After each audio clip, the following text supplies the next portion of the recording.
माँ सरस्वती के रहमो करम पर हम नाच करते हैं, वही मालिक है जिसका नाम लेकर हम हर कार्यक्रम का आगाज करते हैं। तो जी हाँ, आज की क्लास में आप सभी का स्वागत। मेरे चाहने वालों का मेरे YouTube चैनल पर बहुत बहुत स्वागत। तो हम अकाउंटिंग टर्मिनोलॉजी कर रहे थे, जिसमें हमने 2 पार्ट कर लिए हैं। आज हम तीसरे पार्ट के बारे में करेंगे। अकाउंटिंग टर्मिनोलॉजी को छोटे छोटे भागों में इसलिए बांटा गया है ताकि आपको ये टर्मिनोलॉजी जो है वो ध्यान से समझ आए। आप पिछले 2 वीडियो देख सकते हैं, जिनमें अगर आप लोगों ने नहीं देखा तो प्लीज उन वीडियो को भी देखें ताकि आपको अकाउंटिंग टर्मिनोलॉजी के बारे में डिटेल में ज्ञान हो। क्योंकि अकाउंटिंग टर्मिनोलॉजी जो है वो अकाउंटिंग में सबसे इंपॉर्टेंट मानी जाती है, अकाउंटिंग टर्मिनोलॉजी और प्रिंसिपल। तो अकाउंटिंग टर्मिनोलॉजी में आज हम जो कुछ टर्मिनोलॉजी करेंगे, जिसमें पहली टर्मिनोलॉजी हम करेंगे goods. What do mean by goods?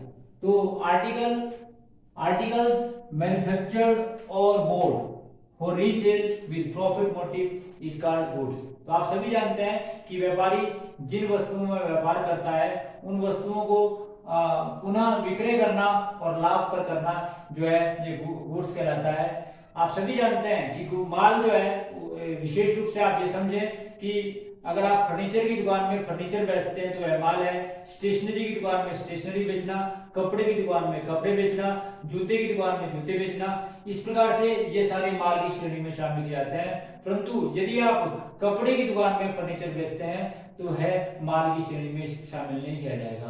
तो इस बात का विशेष ध्यान रखें कि जिस प्रकार के नेचर का बिजनेस है उसी प्रकार के नेचर की जो गुड्स होनी चाहिए और उसी को माल की श्रेणी में शामिल किया गया है। माल को जनरली 4 भागों में बांटा गया है। Number 1 purchase, number 2 sale, number 3 purchase return और नंबर 4 सेल रिटर्न। तो what do mean by purchase? Purchase से आप क्या समझते हैं? तो परचेज आप सभी जानते हैं, goods purchase for resale is called article purchase for resale is called purchase. तो आप सभी जानते हैं कि व्यापारी जिन वस्तुओं में व्यापार करता है उन वस्तुओं को खरीदना इस उद्देश्य से कि उन्हें पुनः विक्रय किया जा सके। क्योंकि मैंने आपको बताया था कि इसके अंदर माल के अंदर केवल मात्र परचेज ऑफ गुड्स को ही शामिल किया जाता है, ना कि परचेज ऑफ असेट। यदि आप किसी संपत्ति का क्रय करते हैं तो उसे माल की श्रेणी में शामिल नहीं किया जाएगा। केवल मात्र परचेज ऑफ गुड्स ही इसके अंदर शामिल की जाएगी। परचेज जो 2 प्रकार की होती है, एक कैश परचेज और एक क्रेडिट परचेज। अगर आप माल नगद में खरीदते हैं तो उसे आप कैश परचेज की संज्ञा देते हैं। अगर माल आप उधार में खरीदते हैं तो उसे आप क्रेडिट परचेज की संज्ञा देते हैं। When goods are purchase in cash that is called cash purchase, when goods are purchase in credit that is called credit purchase. तो इस बात का ध्यान रखें कि परचेज को जो है 2 भागों में बांटा जाता है, एक कैश परचेज और एक क्रेडिट परचेज। जब माल नगद में खरीदा जाता है उसे आप नगद क्रय की संज्ञा देते हैं, और जब माल उधार में खरीदा जाता है तो उसे उधार क्रय की संज्ञा दी जाती है। तो अब बात आती है अगला जो इसका टाइप है वो है सेल। विक्रय से आप क्या समझते हैं? तो sale of goods in which trader deals. तो जिन वस्तुओं में व्यापारी व्यापार करता है उन वस्तुओं को बेचना जो है वो सेल कहलाता है। यहाँ मैंने आपको क्लियर बताया कि विक्रय से हमारा अभिप्राय केवल मात्र माल के विक्रय से है। यदि आप किसी संपत्ति को बेचते हैं तो वह विक्रय नहीं कहलाएगा। जैसे आप कपड़े की दुकान से फर्नीचर बेचते हैं या टाइपराइटर बेचते हैं तो वह जो है माल की श्रेणी में शामिल नहीं किया जाएगा, बल्कि उसे अलग से संपत्तियों की विक्रय कराएगा। ठीक है जी। तो इस प्रकार से आप इस बात का ध्यान रखें कि जो सेल है इसमें केवल मात्र सेल ऑफ गुड्स को ही शामिल किया जाता है जिसमें व्यापारी व्यापार करता है। ये सेल भी 2 प्रकार की होती है, एक कैश सेल और एक क्रेडिट सेल। कैश सेल से हमारा अभिप्राय जब व्यापारी नगद में माल बेचता है। When goods are sold in cash that is called cash sale, when goods are sold in credit that is called credit sale। जब उधार में माल बेचा जाता है तो उसे उधार विक्रय बोलते हैं, और जब नगद में माल बेचा जाता है तो उसे नगद विक्रय की संज्ञा दी जाती है। इस प्रकार से सेल भी 2 प्रकार की होती है, एक कैश सेल और एक क्रेडिट सेल। उसके बाद आता है purchase return. Purchase return is also called return outward. अगर क्रय किया गया माल, व्हेन गुड्स जो आपने परचेज की हुई है, यदि वह किसी कारणवश आपको वापस करनी पड़ती है तो उसे आप परचेज रिटर्न की संख्या या रिटर्न आउटवर्ड की संख्या देते हैं। तो परचेज रिटर्न से हमारा अभिप्राय है कि यदि क्रय किया गया माल किसी कारणवश वापस कर दिया जाता है। इसके बहुत सारे कारण होते हैं कि माल का एज पर सैंपल ना होना, माल का डिस्प्ले होना, माल एज पर ऑर्डर ना होना, माल जो है एज पर चॉइस ना होना, या माल की जो कीमत में वृद्धि होना। तो इस प्रकार से ये कई कारण है कि जिनके कारण जो है माल को वापस कर दिया जाता है, कि जो क्रय किया गया माल वापस कर दिया जाता है, तो उसे आप परचेज रिटर्न की संज्ञा देते हैं। उसके बाद आती है cell return. Cell return is also called return in word book. तो सेल रिटर्न का मतलब होता है कि जब विक्रय किया गया माल किसी कारणवश वापस कर दिया जाता है, वापस आ जाता है मतलब व्यापारी के पास, तो उसे आप सेल रिटर्न की संज्ञा देते हैं। और सेल रिटर्न में भी वही कारण होते हैं जो परचेज रिटर्न के होते हैं, कि जैसे माल का एज पर ऑर्डर ना होना, after the occasion as per order ना होना, माल एज पर सैंपल ना होना, और माल में किसी प्रकार की खराबी होना। तो ये सारे के सारे कारण हो सकते हैं कि जिनके कारण जो है आपका बेचा गया माल आपको वापस आ सकता है, जिसको आप सेल रिटर्न की संज्ञा देते हैं। तो ये था जी आपके माल के प्रकार, परचेज, सेल, परचेज रिटर्न और सेल रिटर्न। उसके बाद अब बात आती है what do mean bye stock. Stock या स्कंद से आप क्या समझते हैं, जिसको आप हिंदी में बोलते हैं। स्टॉक से हमारा अभिप्राय है goods lying. Stock include those goods which lying unsold on a particular date. तो ये कहा जाता है कि वे वस्तुएं जो किसी निश्चित तिथि को बिना बिकी रह जाती हैं, lying unsold on a particular date. मैंने जैसे आपको बताया कि stock include all those goods which are lying unsold on a particular date. तो वे सभी वस्तुएं जो किसी निश्चित तिथि को बिना बिकी रह जाती हैं, उन्हें आप स्टॉक की संज्ञा देते हैं। ये स्टॉक जो है दो प्रकार का होता है, नंबर 1 क्लोजिंग स्टॉक और number 2 opening stock. Goods lying unsold at the end of the year is called closing stock, and goods lying unsold at the beginning of the year is called opening stock. तो closing stock जो होता है वर्ष के अंत में अनबिका माल closing stock कहलाता है। अंतिम जो स्कंद कहलाता है, या अंतिम रोकड़ी स्कंद कहलाता है। इसी प्रकार से जो आपका ओपनिंग स्टॉक है कि वर्ष के आरंभ में जो अनबिका माल रह जाता है, उसे आप ओपनिंग स्टॉक की संज्ञा देते हैं। स्टॉक की वैल्यूएशन, इस बात का ध्यान रखें कि स्टॉक की वैल्यूएशन जो है वो कॉस्ट प्राइस और market price which ever is less पर की जाती है। बाजार मूल्य और लागत मूल्य दोनों में से जो कम आए उस पर की जाती है। मान लो फॉर एग्जांपल किसी स्टॉक का बाजार मूल्य जो है 1 लाख रुपए है, जबकि उसका लागत मूल्य जो है वो 80,000 है। तो जो कम होगा अर्थात 80,000 कम है, तो स्टॉक की वैल्यूएशन हमेशा कॉस्ट प्राइस और market price which ever less पर की जाती है। तो इस बात का भी आप विशेष ध्यान रखें। परंतु यदि कंपनियां मैन्युफैक्चरिंग कंसर्न की हैं, तो ओपनिंग स्टॉक और क्लोजिंग स्टॉक को 3 भागों में बांटा जाता है। इन मैन्युफैक्चरिंग कंसर्न जो मैन्युफैक्चरिंग यूनिट होती है, manufacturing company are those company which convert their raw material into finished goods। वे सारी कंपनियां जो कच्चे माल को पक्के माल में परिवर्तित करने का कार्य करती हैं, उन्हें आप मैन्युफैक्चरिंग यूनिट या मैन्युफैक्चरिंग कंपनी की संज्ञा देते हैं। इसके अंदर जो है स्टॉक को 3 भागों में बांटा जाता है, चाहे ओपनिंग स्टॉक हो चाहे क्लोजिंग स्टॉक हो।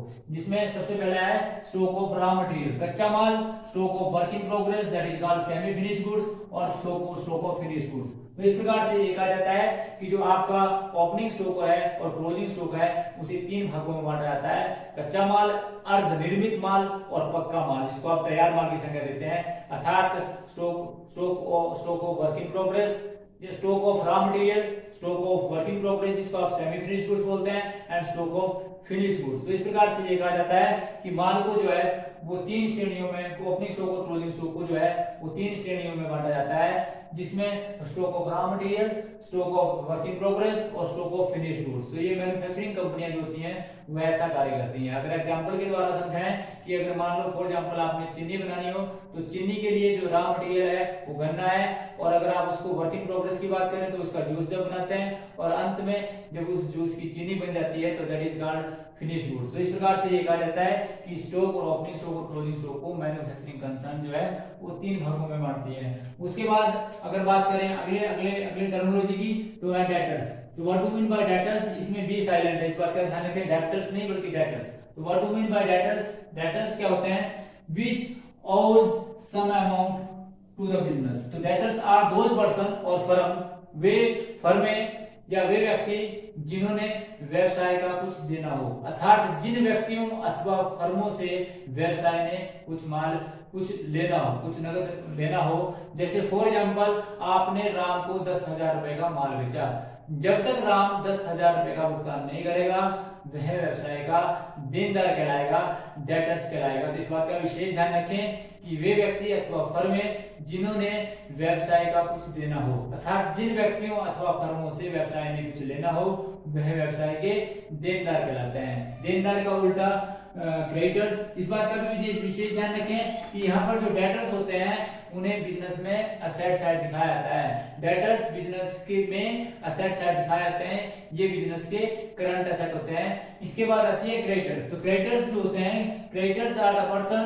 To whom business owe some amount are called creditors. तो आप सभी जानते हैं कि वे व्यक्ति या वे फर्में जिनको व्यवसाय ने कुछ देना हो, अर्थात जिन व्यक्तियों अथवा फर्मों से व्यवसाय ने उधार में माल खरीदा हो और उन फर्मों और व्यक्तियों का उस बिजनेस में कुछ देना होता है, तो उसे आप क्रेडिटर की संज्ञा देते हैं। ये क्रेडिटर्स जो है आप सभी जानते हैं बिजनेस की करंट लायबिलिटी है और इसे बैलेंस शीट में लायबिलिटी साइड दिखाया जाता है। जैसे मान लो फॉर एग्जांपल आपने मोहन को 20,000 रुपए का, मोहन से 20,000 रुपए का माल खरीदा, जब तक आप मोहन को 20,000 रुपए की राशि का भुगतान नहीं करेंगे तब तक वह व्यवसाय का क्रेडिटर कहलाएगा। तो इस बात का भी विशेष ध्यान रखें कि डेटर और क्रेडिटर भी बड़ा इंपॉर्टेंट रोल प्ले करते हैं इन अकाउंटिंग में। उसके बाद आता है bad debts. What do mean by bad debts? तो amount of credit sale which is irrecoverable, उधार बेचे गए माल की वह राशि जिसके मिलने की कोई भी आशा ना हो, उसे आप बैड डेट्स की संज्ञा देते हैं। ऐसा तब होता है जब किसी व्यक्ति की मृत्यु हो जाए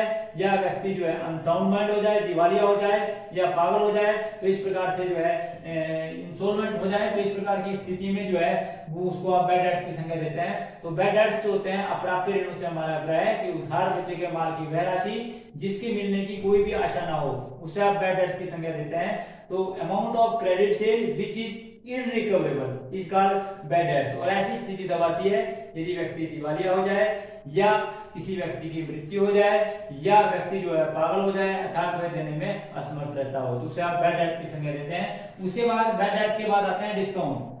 any type of concession or any type of rebate for early shift of payment or increase in sale. तो किसी भी प्रकार की छूट जो किसी व्यक्ति को दी जाती है कि अगर आपने उससे जल्दी पैसा लेना हो या फिर अपने वस्तु का विक्रय बढ़ाना हो, तो उसे आप डिस्काउंट की संज्ञा देते हैं। डिस्काउंट आप सभी जानते हैं इसे दो भागों में बांटा जाता है, एक कैश डिस्काउंट और दूसरा ट्रेड डिस्काउंट। तो what do mean by cash discount? Cash trade discount और कैश डिस्काउंट में क्या अंतर है? या what do mean by cash discount और what do mean by trade discount? व्यापारिक कटौती और नगद कटौती। तो नगद कटौती से आप क्या समझते हैं? तो कैश डिस्काउंट एक प्रकार का ऐसा डिस्काउंट होता है जब आप किसी व्यक्ति से जल्दी पेमेंट लेना चाहते हैं, तो अगर आपको किसी प्रकार का डिस्काउंट दिया जाता है, उस व्यक्ति को आप किसी प्रकार का डिस्काउंट देते हैं, तो उसे आप कैश डिस्काउंट की संज्ञा देते हैं। मतलब any type of rebate for early shift of payment is called cash discount. तो आप सभी जानते हैं कि किसी प्रकार की नगद छूट जो आप किसी व्यक्ति को देते हैं, ये दो प्रकार का होता है, एक डिस्काउंट अलाउड और एक डिस्काउंट रिसीव। यदि आप किसी दूसरे व्यक्ति को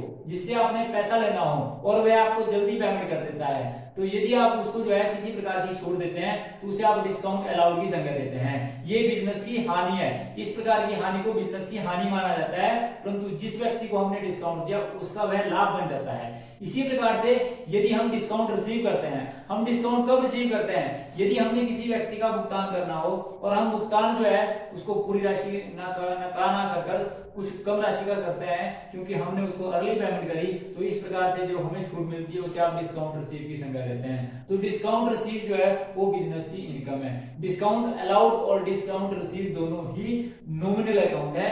जब हम इसके अकाउंट के बारे में डिटेल बताएंगे तब आपको फिर बताया जाएगा, ठीक है जी। उसके बाद अब बात आती है ट्रेड डिस्काउंट। तो ट्रेड डिस्काउंट का मतलब होता है व्यापारिक कटौती।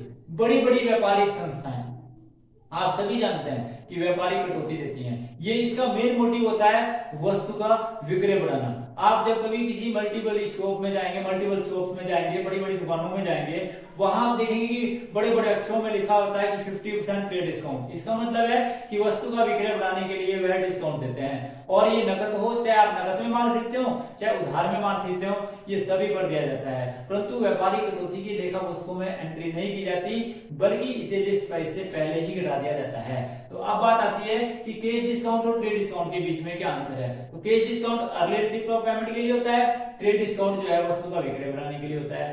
कैश डिस्काउंट जो है वो दो प्रकार का होता है, डिस्काउंट अलाउड और डिस्काउंट रिसीव, जबकि ट्रेड डिस्काउंट का कोई प्रकार नहीं होता है। कैश डिस्काउंट जो है वो केवल मात्र कैश नगद विक्रय या नगद क्रय पर दिया जाता है, जबकि कैश ट्रेड डिस्काउंट जो है नगद और उधार दोनों पर दिया जाता है, कैश और क्रेडिट दोनों पर दिया जाता है। कैश डिस्काउंट की लेखा पुस्तकों में एंट्री करते हैं, जबकि ट्रेड डिस्काउंट की लेखा पुस्तकों में एंट्री नहीं करते हैं। तो that is very important question, कई बार आपसे पूछ लिया जाता है कि what is the difference between cash discount and trade discount. उसके बाद अब बात आती है what do mean bye books of account. तो लेखी की पुस्तकों से हमारा अभिप्राय क्या है? तो ऐसी पुस्तकें जिसमें व्यावसायिक लेन देनों का लेखा जोखा किया जाता है उसे आप बुक्स ऑफ अकाउंट की संज्ञा देते हैं। All these books in which all business transaction are recorded. For example journal, ledger and its subsidiary books, जैसे journal, ledger, purchase book, sale book, purchase return book, sale return book, bill receivable book, bills payable book और ledger और general proper, इस प्रकार की सारी पुस्तकें जो है वो बुक्स ऑफ अकाउंट की संज्ञा श्रेणी में आती हैं। तो ऐसी पुस्तकें जिसमें व्यावसायिक लेन देनों का लेखा जोखा किया जाता है उसे आप बुक्स ऑफ अकाउंट की संज्ञा देते हैं। उसके बाद आता है बुक्स ऑफ अकाउंट के बाद आता है बैलेंस शीट।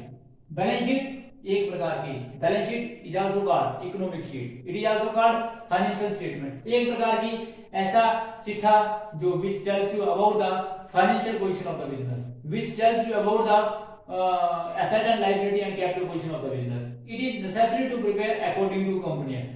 तो इस बात का ध्यान रखें कि इसे वर्ष के अंत में बनाया जाता है। ये व्यवसाय की वित्तीय स्थिति के बारे में बताती है, ये बताती है कि व्यवसाय में एसेट, लायबिलिटी और कैपिटल की पोजीशन क्या है। इसे बनाना कानूनी रूप से अनिवार्य होता है। ये हमेशा व्यवसाय की फाइनेंशियल पोजीशन के बारे में आपको बताती है। उसके बाद आती है एंट्री, प्रविष्टि। प्रविष्टि से आप क्या समझते हैं? What do mean bye entry?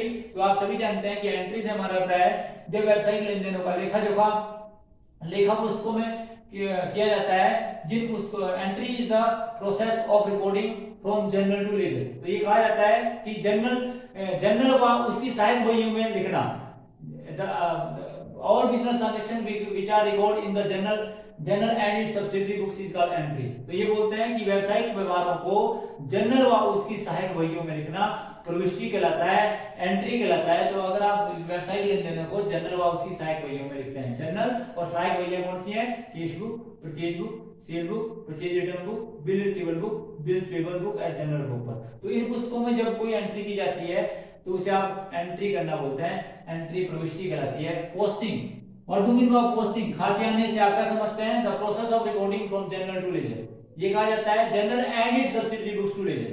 ये बोलते हैं कि व्यावसायिक व्यवहारों का जर्नल व सहायक बहियों से खाता बही में लिखना, लेजर में लिखना खातियाना कहलाता है, पोस्टिंग कहलाता है। The process of recording from journal and its subsidiary books to ledger is called posting. खातियाना कहलाता है, उसे आप खातियाना की संज्ञा देते हैं। उसके बाद what do mean bye proprietor? What do mean bye owner? Owner से आप क्या समझते हैं या मालिक से आप क्या समझते हैं? तो वे व्यक्ति, the person who invest money in A business, a person who operate business, a person who taking risk in the business, a person who manage business, a person who get profit और loss in the business. तो वे व्यक्ति जो व्यवसाय में पैसा लगाता है, व्यवसाय को चलाता है, व्यवसाय को नियंत्रण करता है, व्यवसाय से संबंधित समस्त जोखिम उठाता है, व्यवसाय के लाभ हानि को प्राप्त करता है। प्रोप्राइटर को जनरली 3 भागों में बांटा जाता है। एक होता है सोल ट्रेडर, एकल व्यापारी, नंबर 2 पार्टनरशिप और नंबर 3 शेयर होल्डर। जिसमें आप सभी जानते हैं कि एकल व्यापारी जो है वो जो अकेला व्यापार करता है वही मालिक होता है,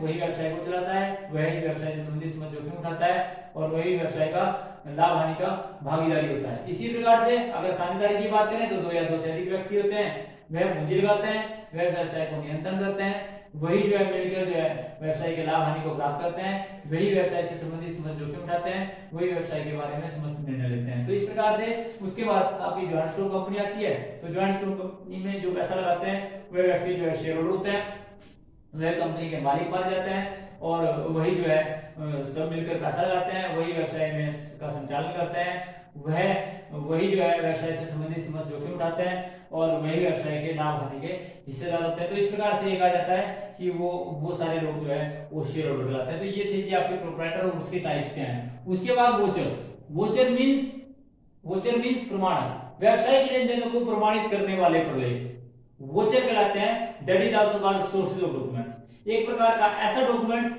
जिसके आधार पर व्यवसायिक लेन देनों का लेखा जोखा लेखा पुस्तकों में किया जाता है, जो ये प्रमाणित करते हैं कि व्यवसायिक लेन देनों का लेखा जोखा हमने लेखा पुस्तकों में किस प्रकार से किया है। तो प्रिंसिपल ऑफ ऑब्जेक्टिव एविडेंस ये बोलता है कि all the business transaction which are recorded in the books of account must be verifiable by any any written documents. तो ये बोलते हैं कि किसी भी लिखित प्रमाण के द्वारा जो है वो प्रमाणित होने चाहिए। तो इसमें ज्यादातर जो है any type of receipt, cash memo, purchase documents, invoice या और भी डॉक्यूमेंट जो भी बड़े इंपॉर्टेंट डॉक्यूमेंट है वो सारे के सारे शामिल किए जाते हैं।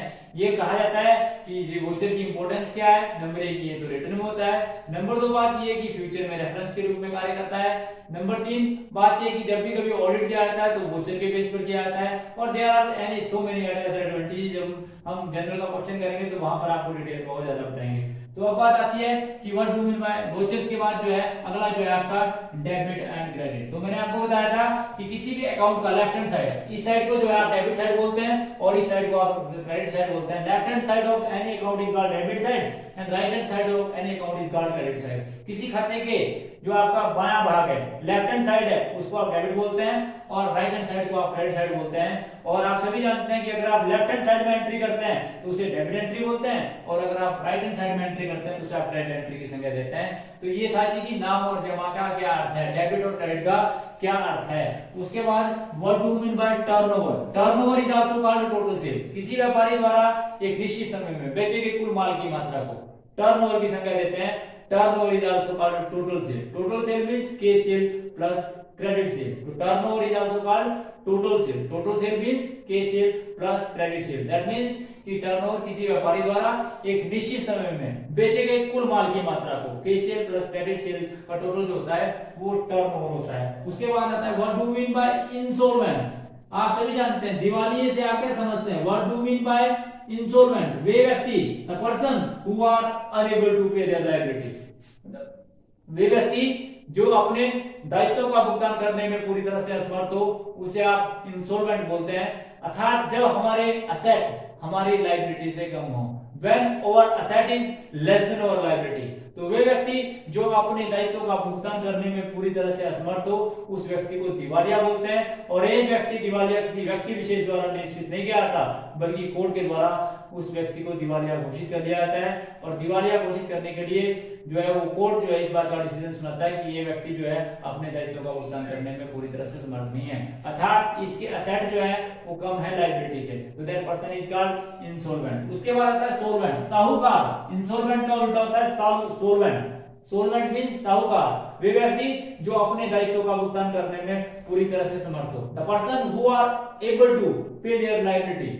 दैट मींस कि when asset is more than your liability, कि जब हमारी संपत्तियां जो है वो हमारे दायित्वों से अधिक हो, that is called solvent person. वे व्यक्ति जो है वो क्या होता है, साहूकार कहलाता है। तो वे व्यक्ति जो अपने दायित्वों का भुगतान करने में पूरी तरह से समर्थ हो। उसके बाद आती है बिजनेस ट्रांजैक्शन। आप सभी जानते हैं कि बिजनेस ट्रांजैक्शन की एक प्रकार की इकोनॉमिक एक्टिविटीज है which change the financial position of the business, which increase the financial position of the business. As per the business transaction, मतलब when जब कोई व्यापारी परचेज करता है और सेल करता है goods and services and other exchange करता है आइटम्स का, तो उसे भी आप बिजनेस ट्रांजैक्शन की संज्ञा देते हैं। तो व्यापारी जिनमें व्यापार करता है उन वस्तुओं को खरीदना व बेचना जो है वो भी जो है वो बिजनेस ट्रांजैक्शन कहलाता है। सेल और purchase of goods and transaction जो है एक्सचेंज करता है। ये दो प्रकार का होता है, एक होता है कैश ट्रांजैक्शन और दूसरा होता है क्रेडिट ट्रांजैक्शन। जब आप वस्तुओं का आदान प्रदान जो है नकद में करते हैं तो उसे आप कैश ट्रांजैक्शन की संज्ञा देते हैं, और जब वस्तुओं का आदान प्रदान आप क्रेडिट में करते हैं तो उसे आप क्रेडिट ट्रांजैक्शन की संज्ञा देते हैं। इस बात का ध्यान रखें, इसे जनरली दो भागों में बांटा जाता है, एक होता है एक्सटर्नल ट्रांजैक्शन और एक होता है इंटरनल ट्रांजैक्शन। तो एक्सटर्नल ट्रांजैक्शन से हमारा क्या है, एक ऐसे ट्रांजैक्शन से है कि जब एक फर्म दूसरी फर्म के साथ व्यापार करती है और वस्तुओं का आदान प्रदान या क्रय विक्रय करती है तो उसे आप जो है एक्सटर्नल ट्रांजैक्शन की संज्ञा देते हैं। और जब कोई व्यापारी अपने बिजनेस के अंदर ही वस्तुओं का आदान प्रदान करती है तो आप इसे इंटरनल ट्रांजैक्शन की संज्ञा देते हैं। जैसे डेप्रिसिएशन, कोई भी फर्म जो है अपने असेट पर डेप्रिसिएशन लगाती है तो उसे आप इंटरनल ट्रांजैक्शन की संज्ञा देते हैं। तो ये थी हमारी कुछ टर्मिनोलॉजी जिसका हमने कुछ वर्णन किया। ये तीसरा पार्ट था, अगला पार्ट एक और आएगा जो अकाउंटिंग टर्मिनोलॉजी के बारे में होगा, क्योंकि अकाउंटिंग टर्मिनोलॉजी जो है अकाउंटिंग के अंदर बहुत इंपॉर्टेंट है। तो इसी तरह से हमारी आज की वीडियो जो है समाप्त होती है। Thanks for watching the video. Please like, comment and press bell icon.